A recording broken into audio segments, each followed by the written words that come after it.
Congress party ये कह रही है कि अगर काम किया होता तो फिर बजरंग बली को चुनाव में लाने की क्या ज़रूरत है, उनको मंदिर में रहने दिए होते, उनको चुनाव में इस्तेमाल करने की क्या ज़रूरत है बीजेपी को। ऐसा देवेंद्र जी, हम नहीं लाए। बजरंग बली को लाया कौन?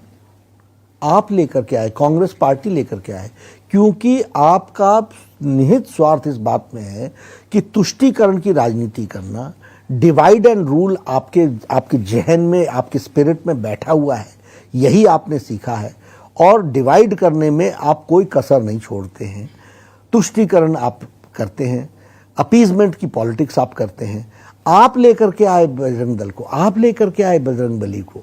अब यह तो ज़रूर है कि जब आप तुष्टीकरण करते हो तो एक कोई साथ जुड़ता है तो सामने भी कोई खड़ा होता है, जो सामने खड़ा होता है वो आपको बुरा लगता है। इसलिए इसका पूरा श्रेय कांग्रेस पार्टी को जाता है कि उन्होंने इस चुनाव को एक धर्म के एंगल से दिखाने का, आईना दिखाने का काम उन्होंने किया। कांग्रेस पार्टी की तरफ से बार बार ये कहा जा रहा है कि हमने तो बजरंग दल पर प्रतिबंध लगाने की बात कही है, वैसे संगठन पर प्रतिबंध लगाने की बात कही है, बजरंग बली इसमें कहाँ आ गए? बजरंग बली आते हैं ना, बिल्कुल आते हैं और बिल्कुल स्पष्ट रूप में आते हैं। इसीलिए ये और लोगों ने रिस्पॉन्ड किया कि नहीं किया?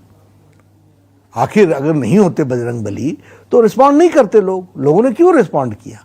रिस्पॉन्ड इसलिए किया क्योंकि उनकी आस्था को ठेस पहुंचाई गई है, उनकी आस्था को टच करने की कोशिश की गई है, उसको डिमोलिश करने की कोशिश की गई है, इसलिए लोग जोड़ते हैं उसको।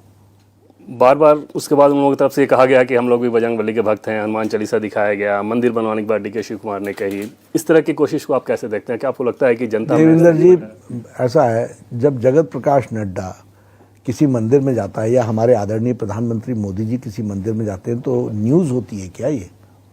ये हमारे दैनिक जीवन की में रचा बसा है, ये हम लोग इसके साथ ही चलते हैं।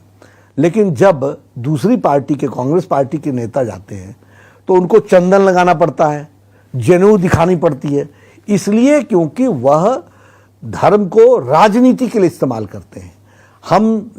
हमारे लिए धर्म हमारी जीवन शैली का पार्ट है, तो इसलिए हमारे यहाँ वो इशू नहीं होता, उनके यहाँ वो इशू बनाते हैं। आज आपको ये मंदिर बनाएंगे कहने की जरूरत क्यों पड़ी, और पहले क्यों नहीं बनाया आपने? इसलिए क्योंकि आप धर्म के आड़ में राजनीति कर रहे हो। हमारे लिए स्वतः स्वाभाविक है, अगर जीर्णोद्धार हुआ काशी विश्वनाथ का, अगर केदारनाथ को फिर से बनाया गया अच्छे ढंग से, अगर शंकराचार्य जी का वहाँ पर स्थापना की गई, कोई इशू बनता है क्या? ये part and parcel, Modi ji इसके लिए समर्पित रहे हैं, जीवन उन्होंने लगा दिया, ये उनके पार्ट एंड पार्सल है। लेकिन जब कोई कांग्रेसी नेता किसी मंदिर के नज़दीक दिखता है तो समझ में आ जाता है लोगों को कि कुछ गड़बड़ है, कुछ झालामाला है इसमें, कुछ प्रॉब्लम है, तो और वो राजनीति के कारण आते हैं। इंडिया टीवी हर वक्त हर जगह डाउनलोड करने के लिए सर्च करें India TV news Google play store या ऐप स्टोर पर।